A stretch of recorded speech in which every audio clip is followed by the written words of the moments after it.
नमस्कार, मी सौ Mayuri नरावार ANN news मध्ये आपले स्वागत आहे। पाहूयाच्या ठळक बातम्या।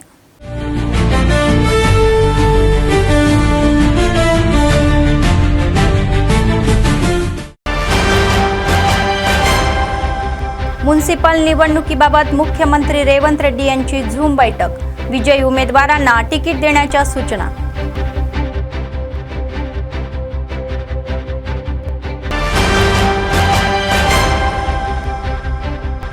आदिलाबाद म्युनिसिपल विक्रमी नामकाने 49 वार्डासाठी 506 उमेदवारांचे 769 अर्ज।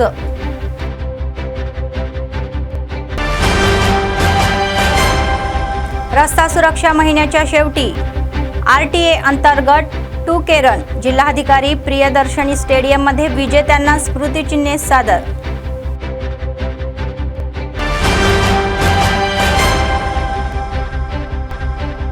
प्रत्येक वार्डासाठी स्पर्धात्मक पद्धतीने नामांकने, बंडखोरांना शांत करण्याच्या कामात पक्ष।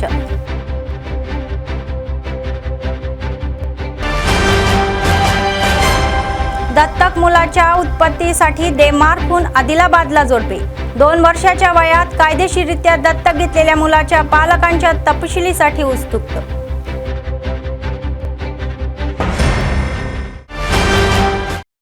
आजच्या सविस्तर बातम्या। मुख्यमंत्री रेवंत रेड्डी यांनी तेलंगणावर अमेरिकेहून झूम बैठक घेतली। नगरपालिका निवडणुका या बैठकीत TPCC प्रमुख महेश कुमार गौड, प्रभारी मीनाक्षी आणि अनेक मंत्र्यांनी भाग घेतला। TPCC प्रमुखांनी मुख्यमंत्र्यांना नगरपालिका निवडणूक सर्वेक्षण अहवाल समजावून सांगितले। रेवंत रेड्डी यांनी काँग्रेस पक्षाच्या 90% जागा जिंकण्याचे लक्ष्य ठेवले। यावेळी मुख्यमंत्र्यांनी बंडखोरांशिवाय खबरदारी घेण्याचा सल्ला दिला।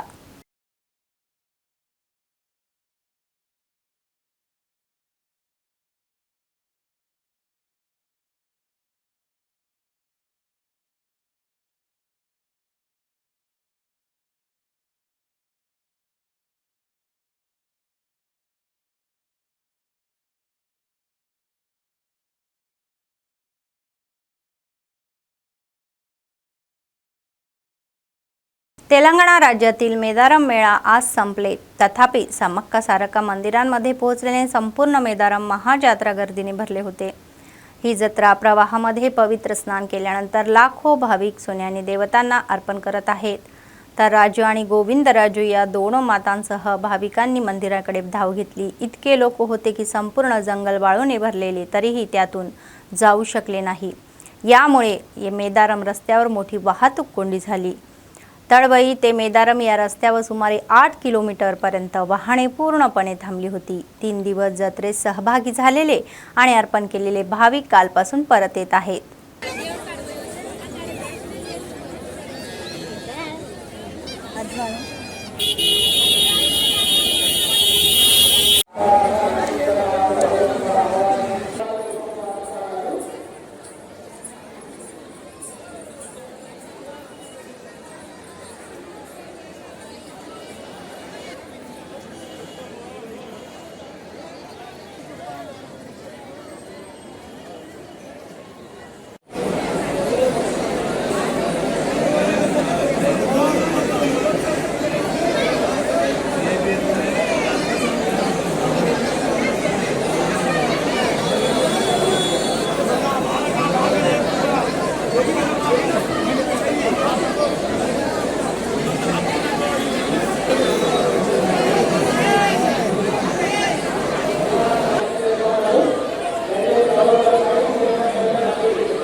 रस्ता सुरक्षा ही आपल्या सर्वांची जबाबदारी आहे आणि प्रत्येकाने रस्ता सुरक्षा नियमांचे पालन, कायद्यांचे पालन केले पाहिजे, असे जिल्हाधिकारी राजश्री शाह म्हणाले।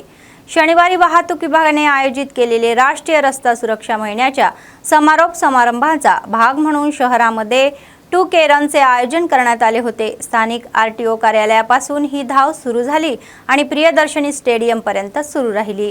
त्यांनी सांगितले की रस्ते नियमांचे पालन करणे ही प्रत्येकाची जबाबदारी आहे आणि हेल्मेट घालणे आणि वेग नियंत्रण कालाने जीवितहानी टाळता येते।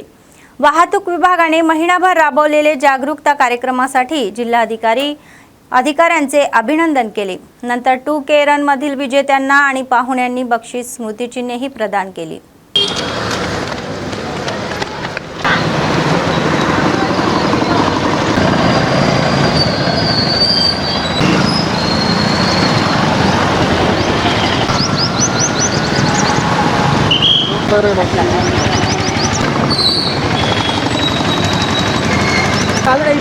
First pi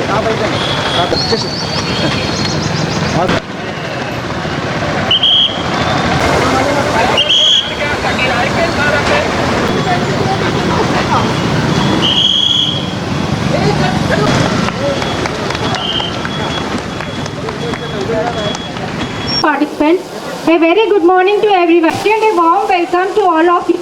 Formation where we could see lively Garu to kindly come on to the dais and grace the. Please join us. And I request DMHO Sir Narendra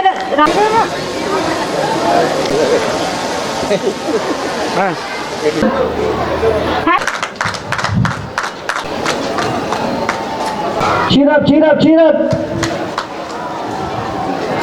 పాటించి పిల్లల్ని సేఫ్గా వాళ్ళ ఇంటి దగ్గర కానీ చేయాలని మనందరి బాధ్యత అని చెప్పి ఈ సందర్భంగా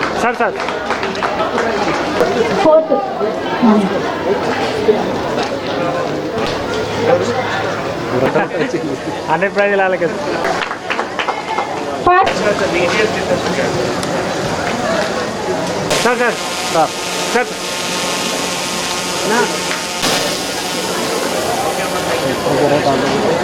Towards road safety, we inspire us to help individuals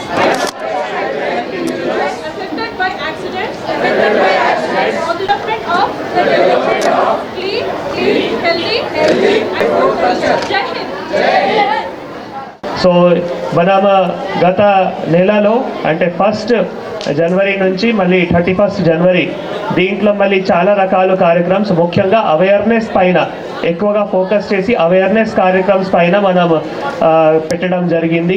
schools కావచ్చు, కాలేజెస్ కావచ్చు, తర్వాత మనం ఏవైతే ఎయిర్ బలూన్ ఉన్నాయో అవి రిలీజ్ కావచ్చు, పోస్టర్స్ రిలీజ్ కావచ్చు, అటువంటి చాలా రకాల కార్యక్రమం కూడా చేయడం జరిగింది। మళ్ళీ ఈరోజు 2K రన్ కూడా మళ్ళీ ట్రాన్స్పోర్ట్ డిపార్ట్మెంట్ ఆధ్వర్యంలో అరేంజ్ చేసి ఒక చాలా వినూత్నంగా ఒక స్లోగన్ ఎమోషన్తో మళ్ళీ వాళ్ళ తల్లి తండ్రికి ఏ విధంగా రోడ్ సేఫ్టీ గురించి మనం చెప్పాలి, దీని ద్వారా పిల్లల మధ్యలో కూడా రోడ్ సేఫ్టీ అవేర్నెస్ వస్తాయి। సో అమ్మా నాన్న please drive slowly, I'm not feeling safe చాలా వినూత్నంగా ఒక హ్యూమన్ చైన్ కూడా తయారు చేశారు। కాబట్టి నేను డిటిసి గారికి, వారి సిబ్బందికి, డిటిఓ గారికి ప్రత్యేకంగా ధన్యవాదాలు, కాంగ్రాచులేషన్స్ చెప్తున్నాము। నాకు తెలిసే వరకు ఇందాక మీరు చెప్పినట్టు ఇది రాష్ట్రంలో మొదటిగా మన జిల్లాలో, మళ్ళీ దీని ద్వారానే అన్ని జిల్లాల్లో కూడా వారు కూడా స్ఫూర్తి తీసుకొని మళ్ళీ నాకు తెలిసే వరకు ఉపయోగిస్తారు కోరుతున్నాము। సో ఈ స్లోగన్ ద్వారా మన పిల్లల మధ్యలో రోడ్ సేఫ్టీ అవేర్నెస్, తర్వాత ఎక్కడైనా rash driving, speed limit cross చేయడం లేదు, లేన్ రూల్స్ ఏవైతే ఉన్నాయో లేన్ రూల్స్ ఫాలో చేయకపోవడం, అటువంటి ఏవైతే రోడ్ సేఫ్టీ రూల్స్ ఉన్నాయో అవి ఫాలో చేస్తూ యాక్సిడెంట్స్ కూడా తగ్గించడానికి ఆస్కారం ఉంటుంది। జరగనన్ని ప్రోగ్రామ్స్ ఈ సంవత్సరం చేశారు। ఈ సందర్భంగా ఈరోజు జాతీయ భద్రతా మాసోత్సవాలు ముగింపు సందర్భంగా 2K రన్ని నిర్వహించడం జరుగుతున్నది। ఈ పిల్లలకు ఈ 2K రన్లో ఎవరైతే ఫస్ట్ విజేతగా నిలిచిండ్రో వాళ్లకు బహుమతి కూడా ఇవ్వడం జరుగుతున్నది। కాబట్టి ఈ కార్యక్రమంలో మేము అందరికీ చెప్పేది ఏంటంటే ఎవరైనా కూడా రోడ్డు భద్రోత్సవాల గురించి రోడ్డు భద్రోత్సవ నియమాలను పాటిస్తూ వాహనాలు నడపాలని చెప్పి మీడియా మిత్రులు మీ అందరి ద్వారా నేను తెలియజేసేది ఏంటంటే ఎవరు కూడా 2 వీలర్ రైడర్స్ అందరూ కూడా హెల్మెట్ ధరించాలి, కారు నడిపే వాళ్ళందరూ కూడా సీట్ బెల్ట్ ధరించాలి, మద్యం మత్తులో వాహనం నడపకూడదు, అలాగే సెల్ ఫోన్ డ్రైవ్ కూడా చేయకూడదని చెప్పేసి, అతివేగంగా నడపకూడదని చెప్పేసి మా రవాణా శాఖ తరఫు నుంచి ఈరోజు చెప్తున్నాము। దీన్ని అందరూ పాటించాలని చెప్పేసి మీ ద్వారా ప్రజలందరికీ తెలియజేస్తున్నాం। Thank you. आदिलाबाद म्युनिसिपल निवडणुकीसाठी नामांकन प्रक्रिया शुक्रवारी संपली। आदिलाबाद म्युनिसिपलच्या अंतर्गतमध्ये येणाऱ्या 49 वार्डासाठी मोठ्या संख्येने नामांकन दाखल झाले। शेवटच्या दिवशी मध्यरात्रीपर्यंत नामांकन प्रक्रिया ही सुरू राहिली। पहिल्या दिवशी 8 तर दुसऱ्या दिवशी 141 आणि तिसऱ्या दिवशी तब्बल 621 अर्ज दाखल झाल्याचे अधिकाऱ्यांनी उघड केले। आदिलाबाद म्युनिसिपल क्षेत्रामध्ये 506 उमेदवारांनी 769 अर्ज दाखल केले। काँग्रेस पक्षाकडून एकूण 288 तर BRS कडून 136 आणि भाजपकडून 124, अपक्षाकडून 118 तर इतर मान्यता पक्षाकडून 72, MIM कडून 38 आणि 8 CPM कडून 5 असे एकूण 769 अर्ज प्राप्त झाले आहेत।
म्युनिसिपल निवडणुकीमध्ये लढण्यासाठी नो ड्यूज प्रमाणपत्राच्या तरतुदीमुळे आदिलाबाद म्युनिसिपल काही उत्पन्न मिळालेले आहे। एका आठवड्यात 43 लाख रुपये जमा झाले।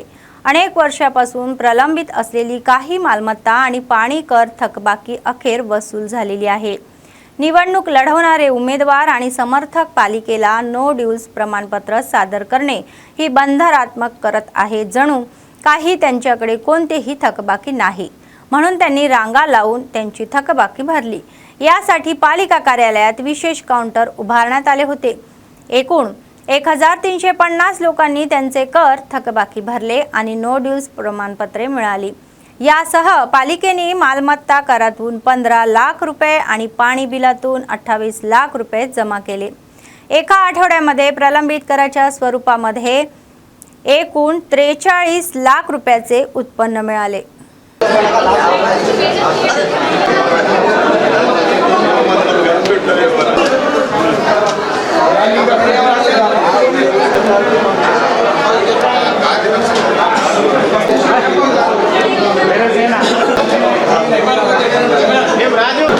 बिजी शेड्यूल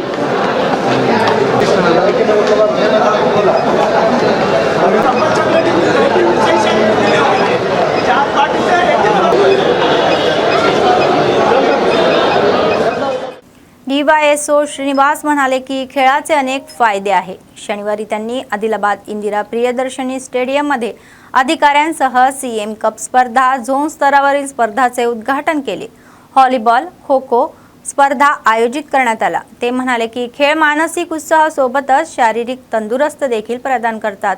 CM कप स्पर्धा या पातळीवर, झोन पातळीवर, गाव पातळीवर, मतदारसंघ पातळीवर आणि जिल्हा पातळीवर आणि नंतर राज्य पातळीवर आयोजित केल्या जातील। खेळांमधील प्रतिभा बाहेर काढण्यासाठी या स्पर्धा उपयुक्त ठरतील असेही सांगण्यात आले।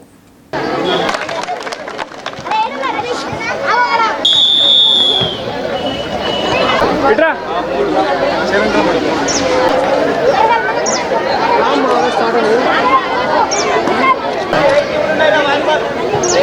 అన్న కొంచెం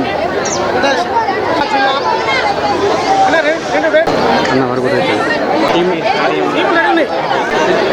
ఈనాటి హైదరాబాద్ సీఎం కోర్టులకు విచ్చేసిన మా ముఖ్య అతిథులు డాక్టర్ క్రాంతి గారు, అలాగే రఘువందన గారు, అలాగే ఇండియన్ అసోసియేషన్ సెక్రటరీ కృష్ణ గారు, మా డివైఎస్ఓ గారు, గౌరవనీయులు. ఈరోజు కబడ్డీ, ఖోఖో, అథ్లెటిక్స్ మన అర్బన్ స్థాయి పోటీ నిర్వహించడం జరుగుతుంది. ఇక్కడ ఎంపికైన జట్లు నియోజకవర్గ స్థాయి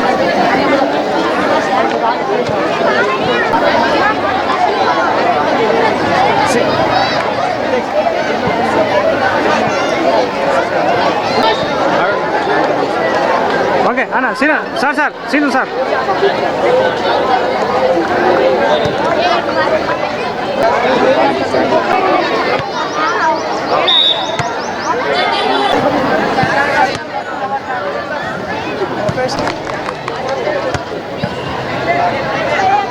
ఈరోజు సీఎం కప్ మండల స్థాయి క్రీడకు సంబంధించినటువంటి అన్ని క్రీడలకు ఇచ్చేసినటువంటి మేము గత 1 మంత్ నుంచి ఈ సీఎం కప్ కార్యక్రమం జరుగుతూ ఉన్నది. ఫస్ట్ మేము రిజిస్ట్రేషన్ చేయించడం జరిగింది. ఆ తర్వాత ఒక 4 days అంటే 28 అప్పుడు డిసెంబర్లో ఇది జనవరి దాంట్లో మేము ఈ బ్యాటరీ టార్చ్ ర్యాలీ నిర్వహించడం జరిగింది. అంతేకాకుండా రిజిస్ట్రేషన్ చేసిన తర్వాత గ్రామీణ స్థాయి జరిగింది. మళ్ళీ ఇప్పుడు మండల స్థాయి అన్ని మండలాలలో 21 మండలాలలో ఇప్పుడు ఈ సీఎం కప్ కార్యక్రమం జరుగుతూ ఉన్నది. ఈ కార్యక్రమంలో ప్రతి ఒక్కరికి మేము అన్ని సదుపాయాలు కల్పిస్తూ ఉన్నాము. ప్రతి మెడల్స్ కానీ ఎవ్రీథింగ్ వాళ్ళు పూర్తి స్థాయిలో వాళ్ళకు ఫుడ్ కానీ వాటర్ కానీ అన్ని ఫెసిలిటీస్ ఇక్కడ కార్యక్రమాలు నిర్వహిస్తూ ఉన్నాము. ప్రతి ఒక్కరు ఇక్కడ మాకు డోనర్స్ కానీ వీళ్ళందరూ సహకరిస్తున్నారు. దీన్ని పూర్తి స్థాయిలో మళ్ళీ ఈ మండల స్థాయి అయిన తర్వాత అసెంబ్లీ స్థాయి ఈ ఫిబ్రవరి 3 నుంచి 5 నిర్వహించడం జరుగుతుంది.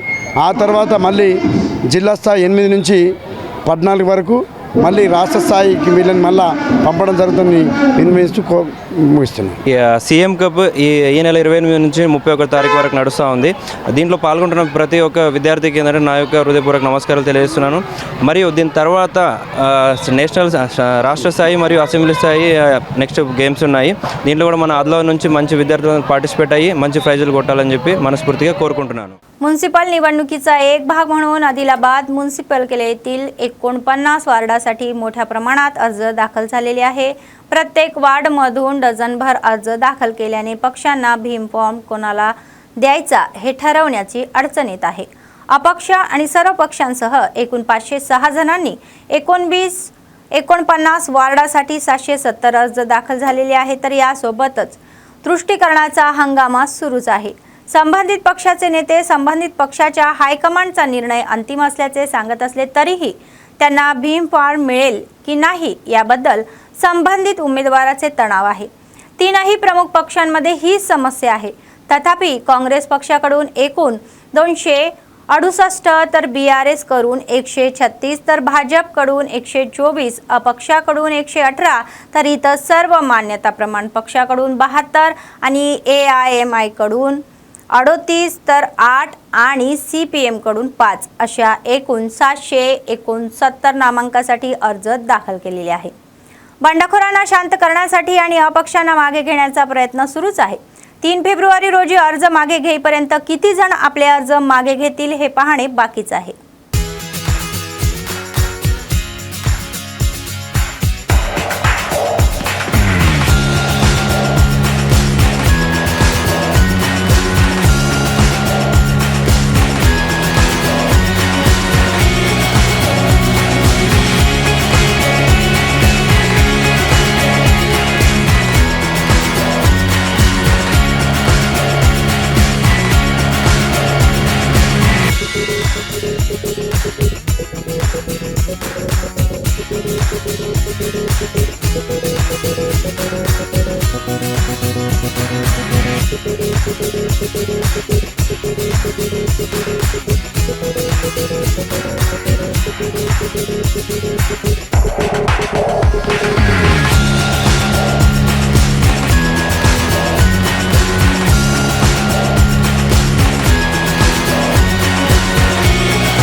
एका जोडप्याने त्यांच्या दत्तक मुलाच्या मुळाच्या शोधामध्ये डेन्मार्कहून आदिलाबाद शहरामध्ये सीमा ओलांडली.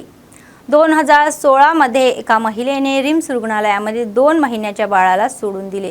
या प्रकरणाची माहिती मिळताच पोलिसांनी मुलाला अनाथ आश्रमला हलवले आणि त्यांचे संगोपन केले. 2018 मध्ये लुईस रामरस याच्या डॅनिश जोडप्याने कायदेशीररित्या मुलाला अर्जुन दत्तक घेतले. तेथून निघूनही गेले. इतक्या वर्षानंतर डॅनिश जोडपे शनिवारी आदिलाबादला पोहोचले आणि त्यांच्या दत्तक मुलाला कोणी जन्म दिला हे शोधले.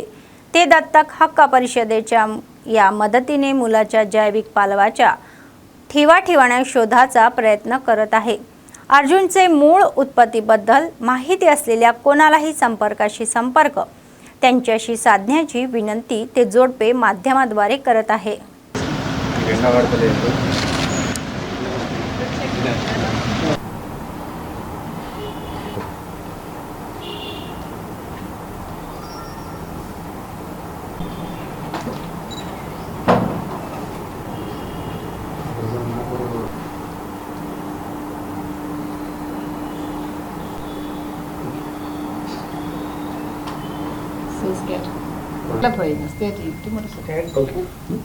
My name is Arjun.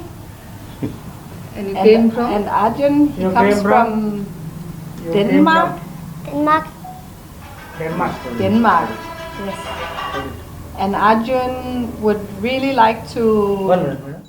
And Arjun would like to meet his biological mother and father, hopefully.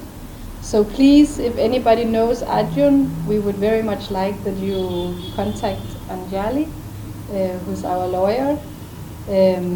This would be very important to Arjun, and we love him very much.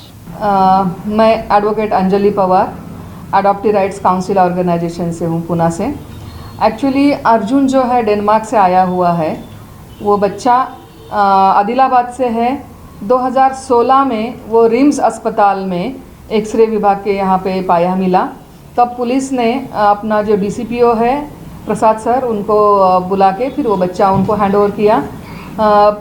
तब भी प्रेस में दिया था, लेकिन कोई फॉरवर्ड नहीं आया कि अर्जुन को लेने के लिए. तो सोच ऐसे रहे कि शायद अर्जुन के उंगलियों में डिफॉर्मिटीज़ थी, इसके लिए उन्होंने वहाँ पे छोड़ा, मेडिकल ट्रीटमेंट के लिए छोड़ा या ऐसे ही छोड़ा, वो मालूम नहीं. लेकिन अर्जुन के बहुत सारे सवाल शुरू हो गए अपने माँ बाप से कि मैं कौन हूँ, कहाँ से हूँ, मेरे माँ बाप कौन है, उनके साथ क्या हुआ, मैं यहाँ पे कैसे पहुँचा. ये सारे सवालात शुरू जब हुए तो लुईस और रासमुसन ने तय किया कि उसको एक बार इंडिया लेके जाते हैं और ट्राई करते हैं कि उसके माँ बाप मिले, ताकि भविष्य में जब वो बड़ा होने लगेगा उसकी अपनी लाइफ में कोई दिक्कत ना हो और अपनी ज़िंदगी वो अच्छी तरीके से जिए. इसके लिए उसके माँ बाप मिलवाए, इसलिए वो आज यहाँ पे लेके आए हैं. और हम मीडिया के मदद से अपील करना चाहते हैं कि 2 महीने का बच्चा जो अस्पताल में छोड़ा गया, छूट गया, जो भी हुआ हो, कोई दिक्कत नहीं है. लेकिन हम चाहते हैं कि किसी ना किसी को मालूम होगा, आशा वर्कर्स है, आंगनवाड़ी के टीचर्स है, जिनको मालूम होता है गांव में कौन प्रेग्नेंट है, किसकी डिलीवरी हुई. और 2 महीने तक ये बच्चा किसी के ना किसी के घर में था, तो शायद किसी को मालूम होगा कि अर्जुन कहाँ से है, उसके माँ बाप कौन है, रिश्तेदार कौन है, वो आगे आए. अगर जो भी आगे आएगा उनको वो चाहते हैं कि वो सीक्रेट रखे तो वैसे रखेंगे. चाहते तो आप मीडिया लोग के पास आए और एक बार अर्जुन से मिलें. डीएनए करने के बाद अगर उनके पेरेंट्स रहेंगे तो हम उसको मिलवा देंगे. इसी उद्देश्य से हम आए कि ताकि अर्जुन अपने जो रिश्तेदार है, माँ बाप है, उनसे ज़िंदगी में एक बार तो मिले, और ताकि उसकी अगली ज़िंदगी के जो सवाल होंगे उसके जवाब उसको मिले.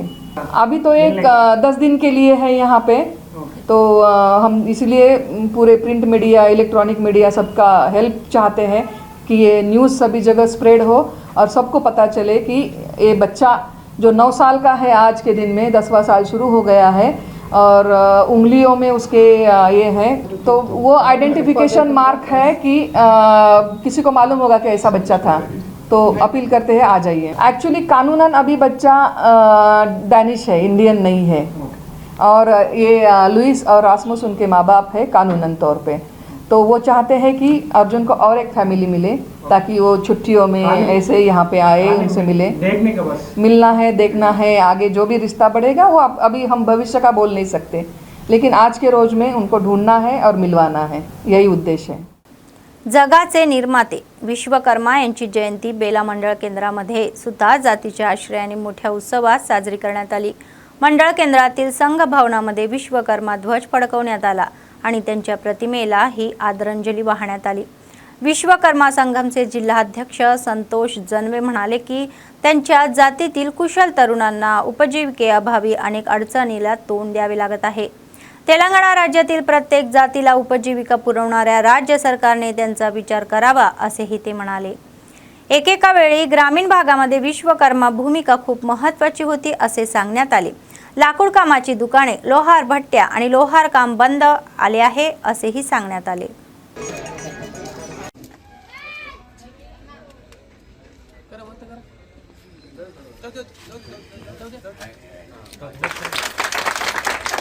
असेल पण ज्यांना गरज आहे సగడన్నా యూత్కు రుణాలు ఇవ్వాలని చాలా డిమాండ్ చేస్తున్నాము। అంటే ఈ ప్రభుత్వం కాంగ్రెస్ ప్రభుత్వం కూడా ముందుకొచ్చి మా कुलवृत्ती एवढ्या काही अडचणी येईल जर समोर मला ज्या काही अडचणी सांगल्या मी माझ्या అంటే కనుమరుగయ్యే పరిస్థితి కనబడుతుంది। ఎందుకంటే మా పేదవాళ్ళు ఇప్పటికి కూడా పనిచేసి వాళ్ళు చెక్కి వాళ్ళ నిర్మించడం జరిగింది। దేవాతి దేవతలకు వజ్రాలు మరియు ఆభరణాలు ఉద్దేశంతో ఒకరు ముందుకు వస్తే అలా ముందుకు వచ్చిన వ్యక్తి మన వెంకట అంటే మన వాళ్ళందరూ చెప్పారు। థ్యాంక్ యూ అండి, మంచి ఇన్ఫర్మేషన్ అందరు ఇచ్చారు। పట్టణాలను కూడా నిర్మాణం చేసిండు, ద్వారకని, అయోధ్యని మరియు శ్రీలంకని, మరియు అతను ఆయుధాలు एकत्रित झालेला हे आता एकत्रित होणं खूप महत्त्वाचं आहे। आणि तसेच జయంతి ఈరోజు బేల మండలంలో జరుపుకోవడం జరిగింది। మరి ఇక్కడ సెప్టెంబర్ 17న మన తెలంగాణలో హైదరాబాద్లో జరుపుకోవడం జరిగింది। మరి ఈ బేల మండలంలో మహారాష్ట్ర కల్చర్ కాబట్టి మేము ఈ 31 31 జనవరిన జరుపుకోవడం జరిగింది। విశ్వకర్మ జయంతి సందర్భంగా మా కులస్తుల ఐక్యత కోసం ఇలాంటి సమావేశాలు జరుపుకోవడం జరిగింది। మరి యువకులకు నైపుణ్యంగా ఉపాధి కల్పన చేయాలని ప్రభుత్వాన్ని కోరడం జరుగుతుంది। మరి ఆధునిక టెక్నాలజీ వల్ల మా కులస్తుల యొక్క మిషనరీ రావడం లేదు కావున వాళ్ళకు లోన్లు రూపంలో ఇప్పించి మా కులస్తులకు ఆదుకోవాలని ప్రభుత్వంకు విజ్ఞప్తి చేస్తున్నాము। మరి మా కులస్తులకు ఇల్లు కానివ్వండి, ఇందిరమ్మ ఇల్లు మరి ఇవన్నీ ఇప్పించాలని కోరడం జరుగుతుంది। మరియు ఆదిలాబాద్లో మాకు సంఘ భవనము కమిటీ హాల్కు ఖచ్చితంగా స్థలము మరి ఇవ్వాలని కోరుతున్నాము। మరి విశ్వకర్మ భవనానికి మందిరానికి నిధులు తొందరగా కేటాయించాలని కోరుతున్నాము। जैनत मंडळ केंद्रातील प्रसिद्ध लक्ष्मीनारायण स्वामी मंदिरामध्ये दरोड्याच्या प्रयत्नाने खळबळ उडालेली आहे। तथापि या घटनेमध्ये काहीही चोरीला गेलेले नाही। हल्लेखोरांनी मंदिराच्या मुख्य प्रवेशद्वाराचे कुलूप तोडून आत प्रवेश केला आणि हुंडी तोडण्याचा त्यांचा प्रयत्न अयशस्वी झाल्यानंतर ते परतले। माहिती मिळताच पोलिसांनी घटनास्थळी पोहोचून व्हिडिओ पुरावे गोळा केले आणि पोलिसांनी सांगितले की मंदिर परिसरामध्ये रेकॉर्ड केलेल्या सीसीटीव्ही फुटेज कॅमेऱ्याद्वारे चोरांचा शोध हा तीव्र करण्यात आलेला आहे। गुन्हा दाखल करण्यात आलेला आहे आणि तपास सुरू आहे।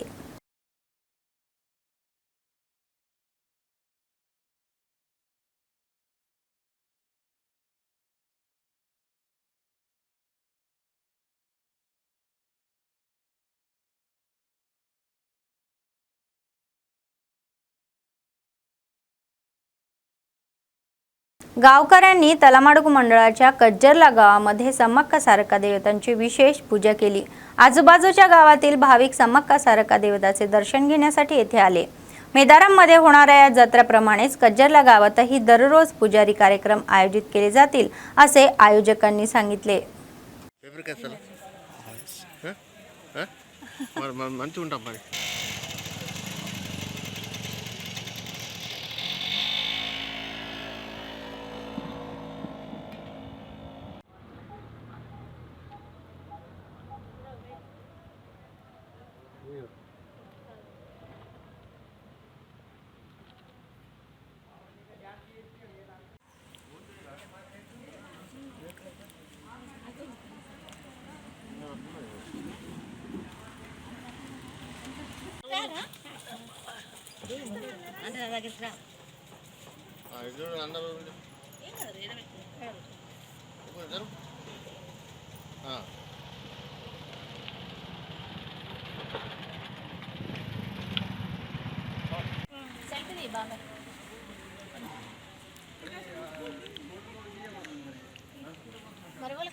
నువ్వు లేకుంటే నువ్వు లేకుంటే జై సమ్మక్క సారక్క తలమడుగు మండలం ఆదిలాబాద్ జిల్లా కజర్ల గ్రామంలో ప్రతి సంవత్సరము కూడా సమ్మక్క సారలమ్మ జాతర జరుగుతుంది. కానీ ఇది ఇంకా ఎవరికి తెలియదు, చుట్టుపక్కల గ్రామాలలో తెలియదు. కానీ ఇది అందరికీ తెలియజేయాలని కోరుకుంటున్నాను. ఎందుకంటే ఇప్పుడు మనం మేడారము అంటే అంత దూరం ఉంది కాబట్టి ఇప్పుడు మన ఆదిలాబాద్ జిల్లాలో కజర్లో ఉన్నది. అక్కడ జాతర అవుతుంది 3 రోజులు 4 రోజులు. తల్లి సారలక్క సమ్మక్క అందరు వస్తారు కాబట్టి జాతర మంచిగా జరుగుతుంది. కాకపోతే ఏంటంటే ఇది ఇంకా తెలియకుండా ఉన్నది, చుట్టుపక్కల గ్రామాలందరికీ తెలవాలని కోరుకుంటున్నాను. మేము ప్రతి సంవత్సరం వస్తాము, మాకు ఇక్కడ అనుకున్న పనులన్నీ జరుగుతాయి. సమ్మక్క సారక్కకు బోనాలు పోస్తారు చేస్తారు కాబట్టి మాకు ఈ తల్లి ఆశ్చర్యం ఇస్తుంది. మేమేం కావాలంటే అది కోరుకున్నది అనేది జరుగుతుంది. కాబట్టి మేము ప్రతి संवत्सరం సమ్మక్కకు వస్తాము, सारलम्मा సమ్మక్కకు వస్తాము, జాతర జరుగుతుంది. आसिफाबाद जिल्ह्यातील कोमरंभीम येथे रेबेणा मंडळाचे गंगापूर श्री बालाजी व्यंकटेश्वर स्वामी जत्रा सुरू झालेली आहे. 3 दिवसाच्या जत्रेचा महोत्सवाचा भाग म्हणून व्यंकटेश्वर स्वामी कल्याणाचा पहिला दिवस हा डोळ्यांचा उत्सव म्हणून साजरा करण्यात आला. दरवर्षीप्रमाणे याही वर्षी तिरुमला तिरुपतीच्या वतीने स्वामींना रेशमी कपडे अर्पण करण्यात आले. जिल्हाधिकारी हरित यांनी पारंपरिक हिंदू पद्धतीने ढोल वाजवून बालाजी व्यंकटेश्वर स्वामींना कपडे अर्पण केले. नंतर व्यंकटेश्वर स्वामींनी मोठ्या संख्येने उपस्थित भाविकांमध्ये त्यांचा विवाह सोहळा पार पाडला. विवाह सोहळ्यामध्ये सुमारे 50 जोडप्यांनी सहभाग घेतला.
గంగాపూర్ బాలాజీ కళ్యాణోత్సవంలో పాల్గొనడం నాది మీ అందరికీ కూడా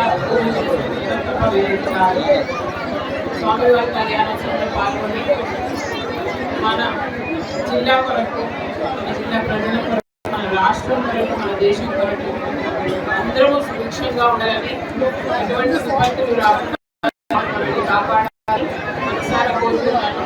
ఆ విధంగానే స్వామివారు ఆశిస్తూ మనందరికీ ఉంటాయని ఆశిస్తా ఉన్నాను.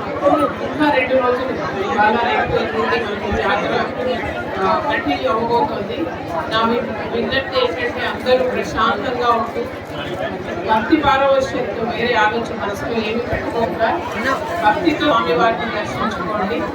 ప్రశాంతంగా ఈ జాతర మనము దిగ్విజయంగా వైభవపేతంగా కంప్లీట్ చేసుకుందాము. ఇది నా విజ్ఞప్తి. నమో వెంకటేశ్వర. निर्मल जिल्ह्यात माकडांचा त्रास वाढलेला आहे. केवळ घरीच नव्हे तर मंदिरात येणाऱ्या भाविकांना ही समस्या येत आहे.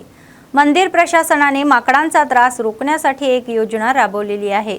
निर्मल ग्रामीण मंडळाच्या चित्त्याला गावामध्ये लक्ष्मी व्यंकटेश्वर स्वामी आणि नागदेवता मंदिरे आहेत. तर दर शनिवारी स्वामींचे दर्शन घेण्यासाठी भाविक मोठ्या संख्येने येथे येतात. तर हे लक्षात घेऊन मंदिर समितीच्या सदस्यांनी अस्वलासारखे काळे कपडे परिधान केले आणि चित्तळ्याचे माजी उपसरपंच म्हणाले की यामुळे माकडे भीतीने मंदिराजवळ आले नाहीत. तर ते म्हणाले की अस्वल पोशाख माकडांच्या या दशकापासूनही पिकांचे आणि स्वतःचे रक्षण करण्यासाठी खूप उपयुक्त ठरतील. त्यांनी असेही सुचवले की जर प्रत्येक गावात असे प्रयत्न केले तर पिके आणि लोक माकडांच्या या दशकापासून मुक्त होऊ शकतात.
నిర్మల్ జిల్లా చిట్యాల గ్రామంలో ఈ వెంకటేశ్వర దేవాలయము ప్రతిష్టాపించిన నుండి మంచి ప్రజలు తండోపతండంలో రావడం వల్ల ప్రతి శనివారం రోజున ఇక్కడ భోజన కార్యక్రమాలు జరుగుతున్నాయి, అన్నదానం చేస్తారు. కాబట్టి మీరు అందరికీ ఇలా కోతుల బెడద బాగా ఘోరంగా జరుగుతున్నాయని చెప్పి మా దేవాలయం కమిటీ వారు ఈ ఎలుగుబంటి డ్రెస్ తీసుకొచ్చి ఎలుగుబంటిని లాగా చూపిస్తూ కోతులు బాగా పరారు కావడం వల్ల చాలా ప్రజలకు ఇబ్బంది లేకుండా ఉన్నది. దానివల్ల చాలా అందరూ ఇటువంటిది ఉపయోగించుకుంటే ఎలుగుబంటి డ్రెస్ని ప్రతి విలేజ్లో చాలా బాగుంటుంది. ఇప్పుడు మా దేవాలయం కూడా ఎంతో వీడీసీ మెంబర్సు దీనికి బాగా కోతుల బెడద లేకుండా చేయడం వల్ల మాకు వారికి చాలా ధన్యవాదాలు. ఉపశమనం దొరికింది. ఇటువంటి వినూత్న ఆచారాన్ని అంతటా అన్ని విలేజ్లు చేస్తే బాగుంటుంది, కోతుల బెడద ఉండదని అందరికీ మా యొక్క మనవి చేస్తున్నాను. बातमी संपण्यापूर्वी पुन्हा एकदा ठळक बातम्या. म्युनिसिपल निवडणुकीबाबत मुख्यमंत्री रेवंत रेड्डी यांची झूम बैठक. विजयी उमेदवारांना तिकीट देण्याच्या सूचना.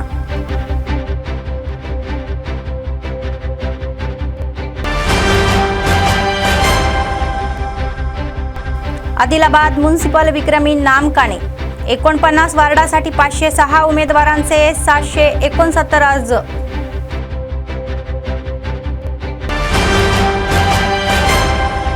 रस्ता सुरक्षा महिन्याच्या शेवटी आरटीए अंतर्गत टूकेरन जिल्हाधिकारी प्रियदर्शनी स्टेडियम मध्ये विजेत्यांना स्मृतिचिन्हे सादर.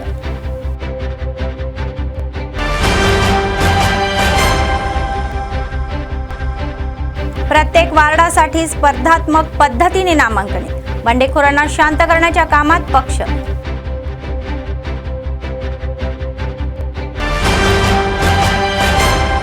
दत्तक मुलाच्या उत्पत्तीसाठी डेन्मार्कहून आदिलाबादला जोडपे. 2 वर्षाच्या वयात कायदेशीररित्या दत्तक घेतलेल्या मुलाच्या पालकांच्या तपशिलीसाठी उत्सुक.